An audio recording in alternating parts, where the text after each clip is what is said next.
Okay, good afternoon. I'm Josh Haas with the Hawk Migration Association of North America, and happy to welcome you all to yet another in our Lunch and Learn series. So thank you all for joining us. We're excited to have Scott Harris with us today. Before we get into turning things over to Julie Brown to introduce our speaker, just want to go over a few administrative things. So for our normal situation, we're here together virtually connecting on Zoom. As a reminder, if you'd like to change your view and customize it slightly to make it better for yourself, in the upper right-hand corner, you should have a view button that you can click and you can change things to make it look the way you'd like. You'll also notice that you're all muted and you don't have the ability to unmute yourself. That is on purpose, and that's the way we handle these, more like webinars. But please, with being muted, we still want to connect with you, and please engage with us through the chat. So at the bottom of your Zoom window, there should be a button called chat, and you can open that chat window and go ahead and say, good afternoon, hello, and tell us where you're birding from or where your closest hawk watch might be. But most importantly, please use that chat window to send in questions that you might have for Scott. So as always, Julie will take notes of all the questions that are asked, and she will facilitate the question and answer time at the end. So as you can see, per our normal layout, we always like to thank our supporters here at HMANA. We can't do the work that we do without all of you. And so we're happy to be able to bring programming and connections like this with you, especially since we started a couple years ago during the pandemic. It was really our only way to connect with you, and it really turned into a series that we didn't want to see go away. So if you'd like to support programs like this, as well as all the really great work that HMANA is doing to support our hawk migration sites all over North America, Central, and even South America now, please feel free to go to HMANA.org/support, and there are a number of ways that you can support us. We'd love for you to join us and join our kettle by becoming a member. And we have some very big news coming up for a special event that we're starting to plan for 2024. So you'll want to at least join our email list and take part in what's coming in the future. So having said all that, thank you all for being here. I will turn it over to the famous Julie Brown, and she will introduce our speaker, Scott Harris, today. Thanks, Josh. I'm Julie. I'm the Raptor Migration and Programs Director at HMANA. And as Josh said, if you want to join our e-newsletter, it goes out about twice a month through email. And if you want to add your name, you're not already receiving it, you can just add your email right into the chat window and we'll get you signed up. So I am excited to welcome Scott Harris, our speaker today, to share with us his birding adventures, doing his Raptor Big Year. Usually we're featuring a lot of Raptor researchers here on our Lunch and Learn. So this is something a little different, a little fun, and a chance to hear some interesting stories about what went on during his big year. So Scott Harris and his wife, Randi, retired to South Carolina in March of 2020. It was also when he first started birding, a hobby he never imagined himself participating in, but now can't imagine living without.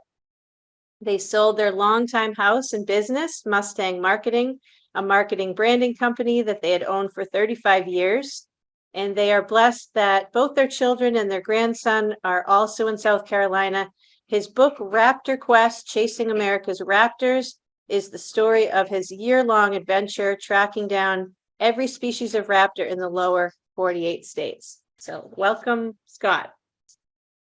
Julie, thank you very much. And Julie and Josh, thank you to both of you for having me, and to HMANA overall. This is quite a treat for me. And I can see a couple of faces over here on the right-hand side, so I just have to do a shout out. Jim Eager's out there, and Jim was a guide early on when I started this, and Frank Sierra, who has been a guide in my life since 1969, was also part of the trip. So it's just great to see a couple of familiar faces. It was one heck of a journey. It was an exciting thing for me to do. And I felt absolutely thrilled and honored to be able to do it. You're looking at the cover of the book that just got released last week, RaptorQuest. That's the story of this trip. And Julie said that it was a year-long trip, which it was supposed to be, but it turned out to take 17 months before I could do this. I was not a birder when I moved to South Carolina, which was my bad. I've traveled to all 50 states at least a couple of times. I've probably been to 30 or 40 different countries. I can't even imagine the birds that I walked by or saw or heard and didn't really pay any attention to. And I look back and regret that.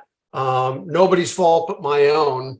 But nonetheless, when I moved here, I got into birding quite by accident. We have a screen porch that looks out over a lake. And I was sitting there having a cigar with my son. A couple of birds flew by. I had no idea what they were. I mentioned that to him. And a couple of days later, a book showed up from Amazon, one of Sibley's guides, and I started leafing through it. He had bought it for me as a surprise, and I was addicted. The eagles you're looking at, the first day we moved out here, we saw eagles on in the backyard, which was just a remarkable thing. They were not a frequent visitor to our previous home in Southern California, so that was a thrill. And I apologize for looking down. Just so you know, we've got the full screen on. I thought we were going to have it with presenter notes, but turns out that would have been distracting for you. So I'm glancing down at my notes as we go through this. So my apologies for doing this. I love to write. This book, RaptorQuest, is my 50th book that I've published in the last 6 years. It is my first one in ornithology or really anything to do with nature.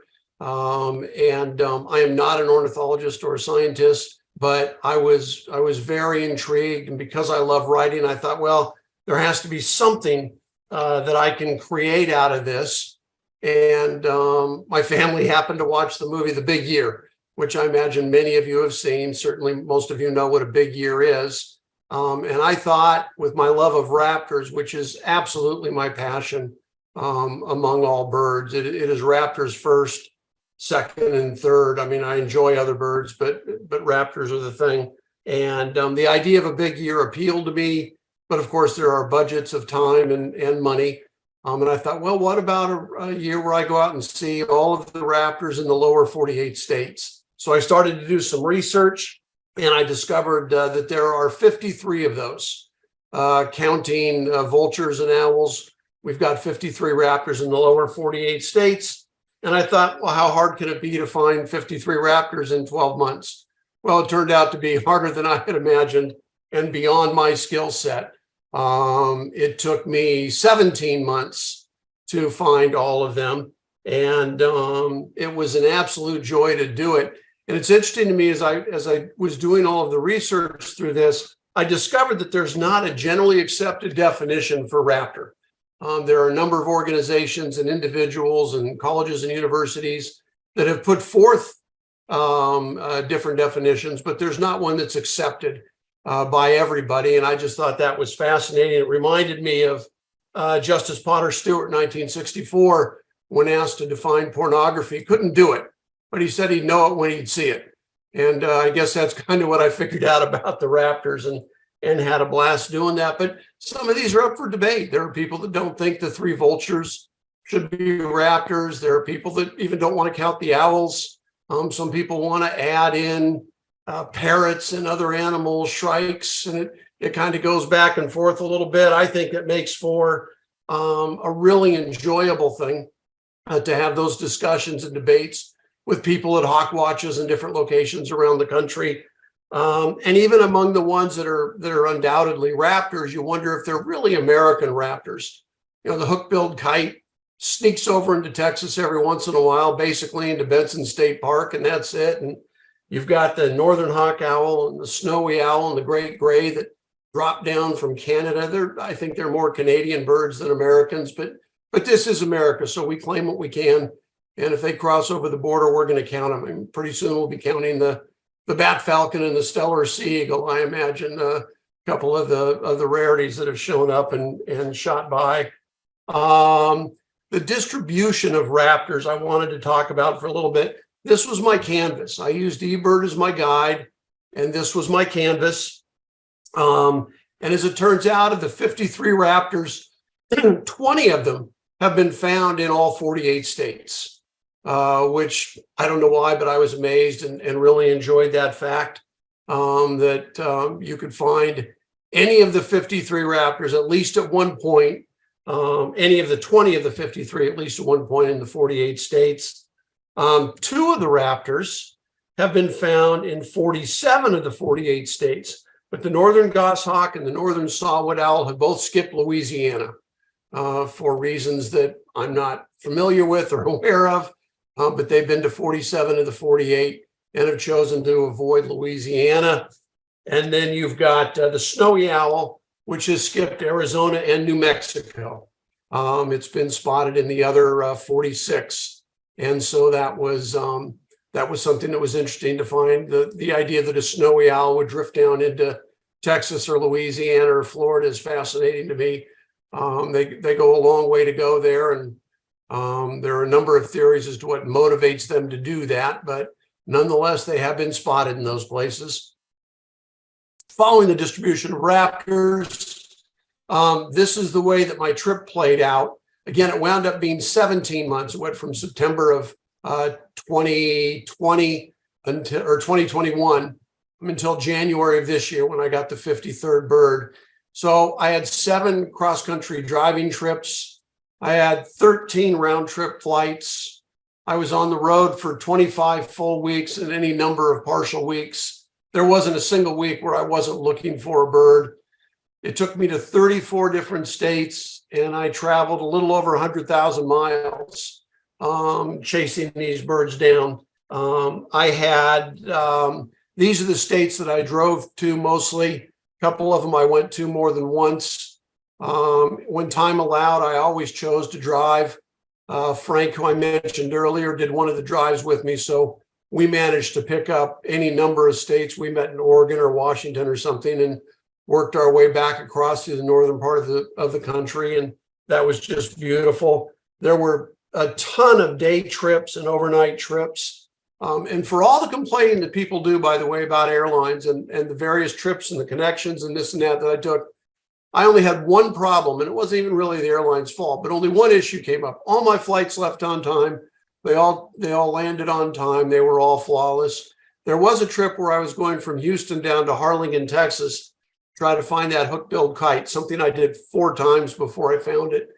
And as we got close, we were getting ready to land. The pilot came on and said, there's a lot of fog. We can't land, but we've got 15 minutes worth of fuel left, and we're going to see if we can't drop in and break through the fog. And if not, we'll turn around and go back to Houston. I'm not the world's greatest mathematician, but it's a 45-minute flight back to Houston. And he mentioned that we had 15 minutes worth of fuel left. Somebody must have mentioned that to him, because a minute or two later, he came online and said, by the way, we have 15 minutes worth of fuel that we can play with. We have plenty of fuel to get back to Houston. So that was as close as we came to there being a problem at all in the air. These are the states that I flew to. These are the states that I visited over the course of the trip. I didn't get up into the Northeast that much, and there were a couple states out west that I missed, but mostly because I was going to Texas and Arizona and California so frequently. The only little problem I had on the ground was self-inflicted. I was in Montana looking for a snowy owl that it was supposed to be at an airport out by Kalispell, and had actually been seen days in a row on a street called Manning Road. About 3.5 hours from there, there was a spot that Josh Colville had introduced me to, if any of you know Josh. He's a great birding guy up in Montana and down in Costa Rica. And we had gone there a couple months previous, and we'd seen 119 raptors in about 2 or 3 hours. I mean, it's not Hawkwatch numbers, but for on the ground numbers, it's pretty good. Anyway, when I was leaving there to go back to try to catch the snowy owl, I typed in Manning Road on my GPS. It clicked through 3.5 hours away. I didn't pay close attention. Got in the car, started driving, listening to a book, not paying attention. And when I finally did pay attention, I was at the Canadian border, completely the wrong way. As it turns out, there is a Manning Road in Alberta, Canada, 3.5 hours from my location, just like the Manning Road in Kalispell. But nobody on the border found that funny. Canada held me hostage for about 4 hours because I didn't have a passport. And when they finally released me and gave me a little pass, I mean, I could see they shared a building with the U.S. Customs. I mean, they could see that I had been there 4 hours. They gave me a pass and everything was clean. U.S. Customs was no happier. They kept me for 3 hours. So I spent 7 hours on the border because well, frankly, didn't pay attention to my driving. Something that I will do in the future. This is actually the snowy owl, which I did find. I spent 4 days looking for this owl in Kalispell, hiking and walking and driving through the airport area. It was about 15 hours total. They had some great street names out there, which you get to know after you drive around for 10 or 15 hours. Sky Ranch Lane, Pheasant Heaven. And my personal favorite, remind me of my college days, Moonbow Loop. Don't know where that came from, but I thought that was interesting. And of course, Manning Road. As I was getting ready to leave at the end of the 4th day, I had about a half hour to go before I had to leave to go to the airport and head back. I thought, well, I struck out. I'll catch it another time. I see a guy pulled over to the side of the road, and I stopped, introduced myself, and I said, any chance you're here looking for the snowy owl? And he turned and pointed to the house to our right and said, you mean the one sitting on the roof there? And there it was. So now I wonder how many times I drove by it in the 4 days, but nonetheless, I did it. I was able to find it. And it's a stunning bird. Obviously, for anyone who's had a chance to see it, they're absolutely gorgeous. And I wound up seeing a few of them over the course of the trip in Minnesota and again in Montana. But this was the first one, and the first one's always special. So I love sharing that one. So the breakdown by state was something that I wanted to share with you. Again, this was my canvas that I started with, and I'm fascinated by eBird and talked to people like Jim Eager and got some advice and counsel on, where to go and where to look for birds. And so what I found was there were 5 states, North Dakota, Pennsylvania, Wyoming, Minnesota, and New Jersey, where I found 1 or 2 of the 53 Raptors. Now, keep in mind, I'm just counting the first one I see as far as the states. Clearly, I could have shifted the weight of this if I've been motivated to for any reason, but these were the states where my first sighting of one of the 53 birds took place once or twice. The next one is 2 states had 4 sightings for me. Montana, and all 4 of those were owls, which was kind of cool. And then Florida, there were 4 sightings, including Jim helping me get on a short-tailed hawk, which was an absolute blast that we did. 2 states, I found 5 new birds, Arizona and California being those states. There was 1 state with 8, Montana. And if I had to pick, Montana might have been my MVP state. I found my snowy, my short and long-eared owls, my rough-legged hawk, northern goshawk. While it's not part of the 53, I found quite a few Harlan's hawks, which I wrote a chapter about in the book. I tend to think those are going to be split out into their own at some point in the near future, but we'll see if that actually happens. And I got my last 2 birds there, a gyrfalcon and a northern hawk owl. And that in those cases, eBird's not as helpful as they might be. Those are a couple of the birds that they ghost. They give you a huge geographic area if you're familiar with it, but they don't lock it down for you. So I guess they're afraid of poaching and other things that might happen. And so they're careful. But I had made some friends in Montana. And at the end of December, right around Christmas, I got a call from a buddy. And he said, come on up. I can get you on a gyrfalcon up in White Sulphur Springs, Montana. Okay. My wife had me on a plane the next day. I get up there, and sure enough, we found it. It was a blessing. It was great. Hung around for a few days, saw some other great birds, but that was the highlight. Flew home, and about 4 or 5 days later, I get another call saying, northern hawk owl just landed. You got to come up to Wise River to find this northern hawk owl. And so I did. Jumped on a plane again, 12 hours later, flew up there and had some people help me get close. And then I was able to find it. And it stayed in the same area. I got to spend 2 days with this northern hawk owl. That's actually the cover of the book. It was a maybe recency bias because it was the last one of the 53, but it was my favorite shot, my favorite bird. So I threw that on the cover. So that was a gift. There was my home state of South Carolina was the sighting for 9 of the birds. And the one with the most was Texas, 11 birds, 11 of the 53 raptors I saw for the first time down there. and you can count in that it's not one of the 53, but I did get to see the bat falcon, which was really cool. Not terribly hard to find. Everybody who was there knew where it was. You just looked for a group of 50 or 60 people with huge camera lenses and you could find the bat falcon, but that was an absolute treat. So these are the states where I was able to get my first look. Obviously it could have been any number of states, but for me, these are the ones where it played out well. Hawk watches, it seems appropriate to bring that up, Julie. I think you might not ever invite me back if I didn't mention hawk watches. And so I did get a chance to visit a bunch of them. I made trips around the country and I got to see 8 of them over the course of the trip. I did notice, though, that most of them seem to spell hawk watch differently. Some with 2 words, some 1 word, some the W's capitalized, some it isn't. I got to tell you, when this went to my editor, it about drove her crazy. She's based in London, and she called a number of times and said, "Are you sure there's not a consistent spelling to hawk watch?" And I said, "No, there really isn't." But nonetheless, there we go.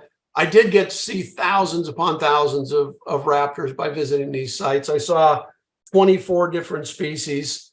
But this was really a place where the most exciting part was the enthusiastic and devoted volunteers that I met at all these different sites. They could not have gone out of their way to be more helpful, more than they did. It was just a treat.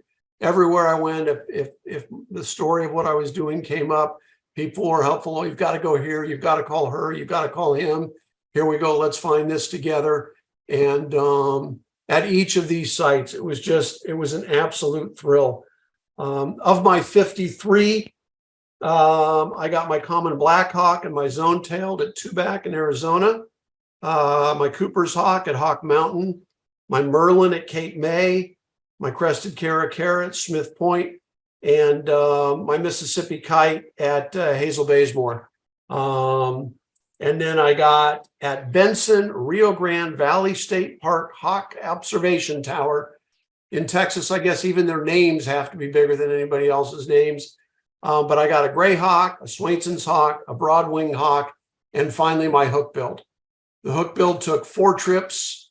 And on the last trip, on the last day, for those of you that have been to that stand out there, it's about a 1.5 mile hike back to the parking lot. I was on my way back, and with just a few minutes to go, I got to see it. And I had spent that whole walk trying to explain how I was going to let my wife know that I had to go back to Texas for a 5th time to try to find a hook build kite.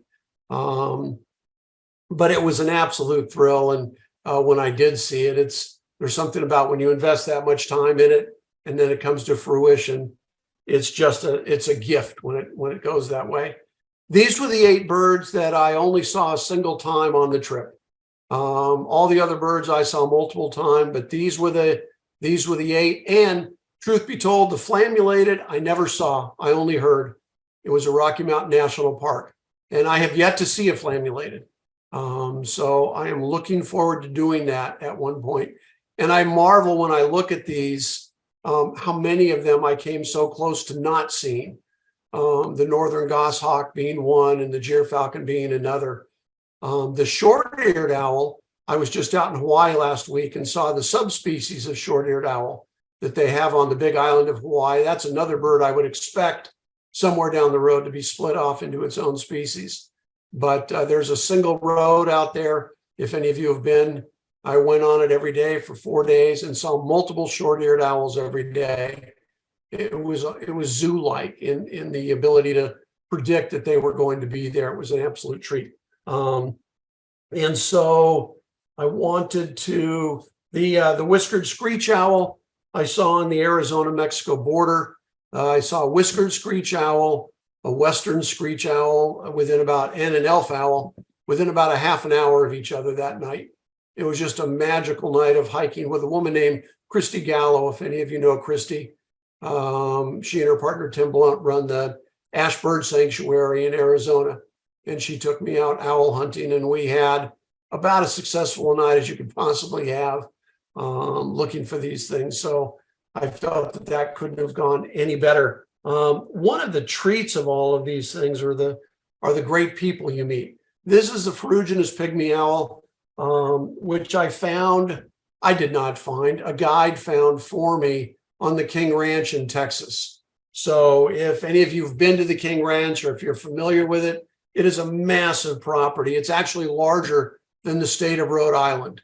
And they are very well known among birders for their ferruginous pygmy owls. They have a pretty good track record of finding those. And so I went down to try to do that and signed up for the tour. And we heard one, not very well, but we heard one early in the morning. I thought, I don't really want that to be my pygmy owl. And then a little later in the morning, we got a decent glance at one, but I wasn't able to get any photos. And all these photos that you're looking at, by the way, are mine. It's a new hobby for me and one that I absolutely love. And I thought, well, that was a decent look and it counts, but not what I was hoping for. When we pulled up for lunch, we pulled up to this little picnic table out in the middle of nowhere on this ranch. And there was this owl just sitting on a tree 20 feet away from the lunch. And it stayed there the whole time. It just sat there as if it was interested in our roast beef sandwiches. And so it's as good a look as you're ever going to get at one of those, I imagine.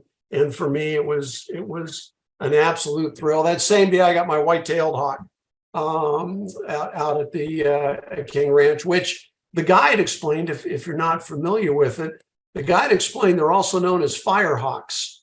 And I did not know this. The white-tailed hawks have developed a skill set.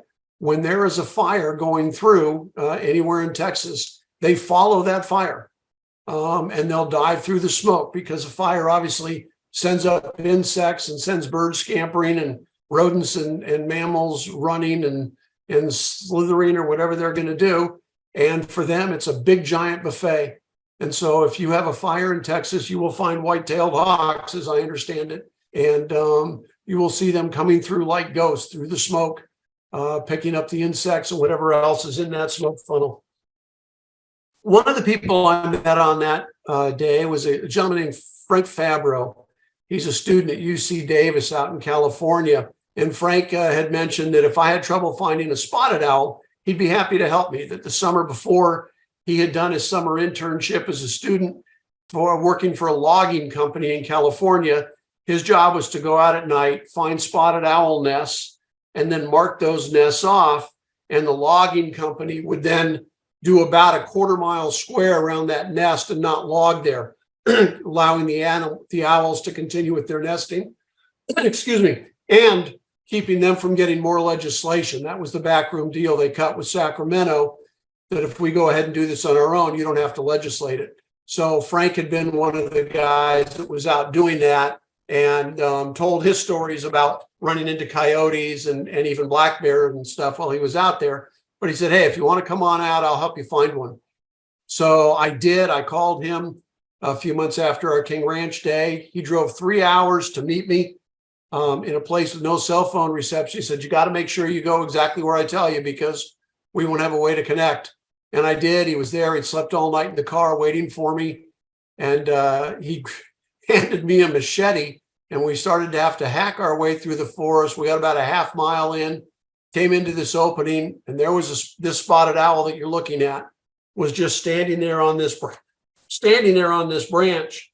And he and I sat down on a log about 10 feet away and talked for an hour quietly, but talked for an hour. The owl just preened itself and looked at us. It didn't fly away. It didn't go anywhere. It was just one of those gifts up from above that, you know, every once in a while you come across, and we had a chance to watch it a little bit. And at one point, Frank picked up a little pine cone and tossed it, and that owl was on it in a fraction of a second. Anything that moves, it just jumped on. And so we stared at it and got a ton of photographs and a great memory. It was truly a gift to see that.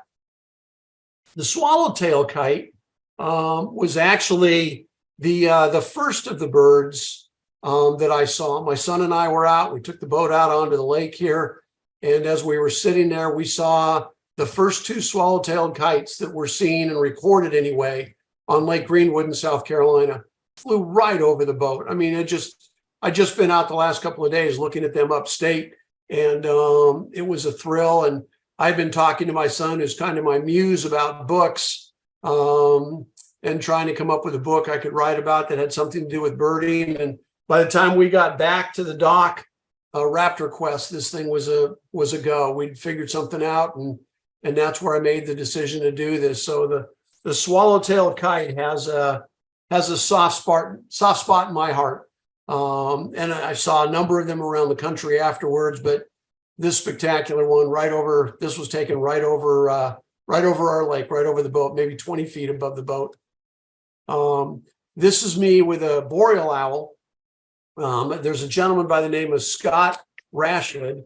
I don't know if you know Scott or not, but he is a small owl expert in the Rocky Mountains. He has studied small owls up there for now going on 25 years, studies them year round. And I don't know how many other people have done that, but my goodness, he knows a lot. He's published 3 or 4 different books about it. And he helped get me on 4 different owls up there: the northern pygmy, the northern saw-whet, the flammulated, and a couple of boreals. He invited me to come back to his banding station, which I did. This is one of the boreals that we caught at his banding station. We caught 2 in the 3 or 4 nights I was there, and I think he's caught 21 in 24 years. So to catch 2 in less than a week was extraordinary, but got to see them up close. As you can see, I got to hold it and let it go. So that just added to what was already spectacular. And these little owls, he calls them Coke can owls because they fit inside of a Coke can. He takes an old orange concentrate cardboard can, if you remember those, are exact same size of Coke can. And that's what he puts them in when he's weighing them and doing all the things when he catches them in the banding. So that was just a huge bonus. This is a sharp shin. The first one on this trip that I saw was at Commissary Ridge in Wyoming. I went up there. They have a banding station up there, and then they've got a hawk watch site, Julie. And so I went up to the banding station first, and they were kind enough to let me release a sharp shin. So I got to hold one and release it, which is just something that is thrilling. And then I went out, and Julie, I don't know if you've been to the top of Commissary Ridge, but it is not fit for man. It is the top of a rocky ridge. It is pointed. They have three hawk watchers up there. They have all built these little rock fortresses that are about 2 feet tall because the wind comes whistling through at 40 to 60 miles an hour. The weather is terrible. There's no greenery. They only go into town once a week for about 2 hours. They work 7 days a week for 6 to 8 weeks in a row, and doing this. And it was just the devotion of these people to sit up there and do this, and to allow me to spend a day up there. And just by coincidence, there was a woman, one of the 3 watchers was a woman. Her name was Frankie. And she and I had worked together when I had done some volunteer work for the Owenda Center for Birds of Prey down in Charleston, South Carolina. She had left and wanted to move back to the West Coast and wound up doing this. And so we ran into each other and had a chance to talk and catch up. And this was one of the birds that we saw that day. So that was a gift, one of my nice hawk watch ventures, if you will. Osprey, maybe my favorite of all of the Raptors. Julie, when you and Josh and I were talking earlier, I watched one take a fish out of the cove from my office here. And I get to do that on quite a few of the days. For those of you that don't know, osprey are unique for a number of reasons. One, because 99.9% of the time, all they eat is sushi. There are occasions apparently where they don't. I've never seen it, but they are fish eating and live fish eating, not carrion. They are, as to the best of my knowledge, they are the only bird, not just the only raptor, the only bird in the world that when it migrates the first time out, it's actually gone 1.5 years. When they leave the States and head down to Central and South America in September normally, they actually stay 1.5 years before they come back for reasons that are yet not completely explained or understood, at least in the research I reviewed. But son of a gun, they go down just the first year, just the fledges, and then 1.5 years come back, and then they settle into the year-round migration pattern that most of us are familiar with. They're the only bird that migrates and carries its own snack lunch. Osprey will grab one last fish before they leave to cross any large body of water. And as they get hungry going across, they just tuck their neck right in and start eating that fish that they've brought. And they're the only bird whose eyes adjust for the refraction of water. Osprey can dive up to 2.5 feet deep, where say a bald eagle is a skimmer. They're grabbing stuff right off the surface. But an osprey's eyes adjust for the refraction so that as it's diving, it's not deceived like we are when we look at something in the water. It sees the actual position. And so those things and the fact that it nests in my backyard just make it my favorite. This is a great gray owl. This one I got up at Sax-Sim Bog. I imagine a few of you have been there, maybe more than a few of you. It is world famous for its owls. And this was a great gray that I got. Not a terrific photo, but it was minus 36 degrees and snowing. It was cold. They had told us to dress for the cold. I'm from California, so cold means 60 degrees, maybe 55. Minus 36. I mean, it could go up 70 degrees and still be freezing. But we went out and we found some owls. We found some barred owls, a number of snowy owls, and a handful of great gray. If any of you go there, if you haven't been and you decide to go in the winter, dress warm. You can see up to 7 different species of owls. But when you get there and you go through the entrance, you're going to be handed a map. And the map's going to say, and I'm quoting exactly, avoid the north end of Stickney Road if possible. This is not a birder-friendly location. I asked what that meant from the park ranger, because Sax-Sim Bog is a public area. And he said, because the people up there shoot at birders. There are a number of private residences scattered through the bog. They do not like birders. It is a monthly, if not weekly occurrence that they are chainsawing down bird feeders that are set up on public ground. They really do strongly discourage people from going to the north end of Stickney Road. But nonetheless, we were able to see those owls. And if you get a chance, it's a terrific place to visit. This is the bat falcon that I mentioned earlier. It's a rarity. This one was seen up in Texas for about 3 months, I believe it was there. It's not one of the 53. The ABA doesn't count it in the US, and that's fine. But it was a beautiful thing to see. During my trip, I went up to Maine. For those of you that remember the stellar seagull that came across the Bering Strait and has made its home in the northeast of the US and the southeast of Canada. I went up and saw it during the trip, was not able to find it, spent a few days in Maine, but I went up after I finished the book. I went up in March of this year and was able to find it. So that was my second rarity that I found. And then it's not an official rarity, but if any of you have followed, a Eurasian eagle owl was cut loose from Central Park in early February.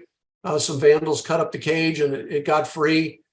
Park rangers and the zoo personnel weren't able to catch it. Now they determined just to let it go free. So I went up and saw that just for fun. So those were the 3 rarities that have made their way into the States in the time that I've been doing this. And I look forward to more. I know there's going to be more and I'm excited about it just because they're fun to do. And Julie, didn't you have a story about your daughter and the stellar seagull that you wanted to get over to see that? Well, yes, I didn't get to see it, but my husband, we're here in New Hampshire, and so it was seen back when it was still hanging out in Maine and hadn't been there long yet. My husband went up and he got to see it when the kids were in school one day, and I was envious, and so I said to my kids, who were 7 and 9 at the time, I said, wouldn't it be fun if we go this weekend? We could make a whole day of it. It's kind of a long drive, a lot of hours in the car, but let's just do it. It'll be so much fun, won't it? And Laurel, who was 9 at the time, just looked at me and said, Mommy, isn't it enough just to know it's there? And so she kind of put me in my place. I thought, well, that's a very insightful thing for a 9-year-old to say. If you ask many birders, the answer would be no, of course not. It's not enough to know it's there. But I thought that was really thoughtful of her, and it made me think. And so we didn't go to see it, but we just thought about it being there, and that was enough. your daughter and my wife would get along very well. My wife has been remarkably generous in supporting this venture and all of these trips and whatnot, but has absolutely no interest in going. So they would have some fun together, I would imagine. This is another shot of the northern hawk owl. As I mentioned, this was the last of the 53. Again, a little more challenging to find because it's ghosted on eBird and it doesn't get here very often. Last year, it did not make its normal visit to Sac-Zim. I had a trip scheduled to Sac-Zim when I got the call that this had shown up in Wise River, Montana. But the people that found it didn't know me and they weren't willing to give me the location. They were afraid of whatever I might do to the bird. They didn't know if I was kosher or not. So I actually had to have a couple friends from up in Montana call and say, he's not going to shoot the bird. He's not going to capture the bird. He's not going to hurt the bird. Let them know where it is. And so they did, which was very, very nice. And this exact bird was out off on a dirt road, a couple miles off the main road. And I got to watch it for about 3 or 4 hours a day, 2 days in a row. And on the second day, I guess it just got so used to my standing there across the road. It was on an old unused telephone pole that it shot down off the pole across the road, brushed up against my blue jeans and took off into the prairie across the road. And that was I was there by myself when it happened. And it was such a remarkable thing for me that bird did that. I don't know if it was intentional. I like to think that it was his little way of saying goodbye. But I don't know what motivated it to do it. And it did not stop it from catching the vole on the other side of the road. So it still got its meal. So that worked out pretty well. This is, again, the cover of my book, RaptorQuest. It just got released a few days ago. There's a chapter in there on each of the 53 birds. There are dozens of pictures that I took over the course of the trip and some different stories, ones that I wasn't able to share because Julie wasn't under the impression that all of you wanted to spend 6 or 8 hours listening to me talk. So I will leave it at that. I just opened up a website called World of Raptors, and you're welcome to take a look at that if you like. I've had some people ask me what I plan to do next as far as birding books. There are 2 of them. The next one is I'm going to find the 48 raptors in Central America, the 7 countries that make up Central America. There are 48 raptors that we don't share with the United States and Central America. So I'm going to go down and find those and write the same book, but about those. And then I'm writing a book, which I'm starting now, which actually doesn't involve raptors, but birds. It's called Spectacles, Bucket List Birding. And it is 10 of the exciting things that happen in this country around massive collections of single species. So the sandhill cranes in Nebraska, the million-plus mallards that gather in Stuttgart, Arkansas, the million-plus purple starlings that gather at a lake only an hour from my home every summer. So I'm working on those couple of projects, which I am thrilled about. I love having those goals. I love having those projects. And I wanted to say thank you, Julie, to you especially for allowing me, and to all of you that have joined today. I hope you've enjoyed the conversation and some of the stories. I guess it's not really a conversation so much as a lecture. I hope you've enjoyed the lecture and some of the stories. And you can reach me on my website if you have any questions that don't get answered today. You are absolutely welcome to. I'd be thrilled to answer them for you. And Julie, I guess with that, I go to your placeholding slide, right? Sure. If before you go to that slide, if you want to go back to your how people can order your book, you can leave it there. If anybody has any questions, there's a little buy in the chat. There's a little buy now button on my website, but if you go to Amazon and just type in RaptorQuest, one word, you will find it there as well. And if any of you do choose to buy it, I really do appreciate it. Thank you very much. It was a thrill to live it, and it was exciting to write it. Maybe my favorite of all the 50 books I've written. And I love the idea of people who are passionate about birding sharing some of those stories with me. That's great. Thank you so much, Scott. Wow, that was wonderful. And it did seem thrilling. I think that would be an incredible adventure to be on. Well, And and we I should love your, go what's ahead. that? I was going to say, we I should was, point out I came in 1 minute under the 45 minutes. oh, perfect. Perfect timing. I'm excited to hear more about your Central America adventures. Those will be some really fun birds to find, I'm sure. Yeah, I'm excited. I've got a Panama trip coming up, and I've got all my fingers crossed I find a harpy eagle. Yeah. So Oh, we'll see. that would be incredible. I don't. Do you have, go ahead. I was going to say, I don't know if you have any questions. If anyone has questions they'd like to ask, I'm thrilled to answer them. One question that came in, I think just one so far. Lots of people commenting. Awesome presentation. Thank you. Lots of people enjoyed that. One question that came in, do you have a favorite bird? You know, you talked about the osprey as being kind of your favorite. Do you have a favorite experience? Was it that northern hawk owl brushing up against your leg, or I think any it might have others? been that. I think it might have been the northern hawk owl. That was just, it seemed so otherworldly that this magnificent bird came down and brushed up against my leg. But the truth is, there's so many. The Rocky Mountain National Park, the banding station, and seeing those two boreal owls, finding the hook-billed kite at literally with 10 minutes to go before I had to head back home. I mean, all of those things. But mostly the truth is, it was the people. I mean, the birds were magnificent, but it was the people that I had the thrill of meeting and getting to know, and people who were so kind to help me find birds I know I'm not skilled enough to have found on my own, and to help me understand them better. And I learned so much over the 17 months that it was amazing. But if you force me to pick one, I think it's having a northern hawk owl brush up against your blue jeans in the middle of a snowstorm in the middle of Montana, standing on a dirt road by yourself. That sounds pretty awesome. Yeah. Tom is asking, how many times did you get stuck in the mud? Three. Three. And after the first one, I went out and bought a 12,000-pound winch and put it on my truck so I could get out. One of the things I had to learn moving down here is, back home in California where I grew up, if you didn't see standing water, something wasn't wet, so you could drive on it. What I've learned down here, and I should have learned in the movie with, I forget the name of it now, when they got stuck in the Alabama mud, is down in the Southeast, you guys have fake mud. You think it's dry, but you drive your truck on it and it's not.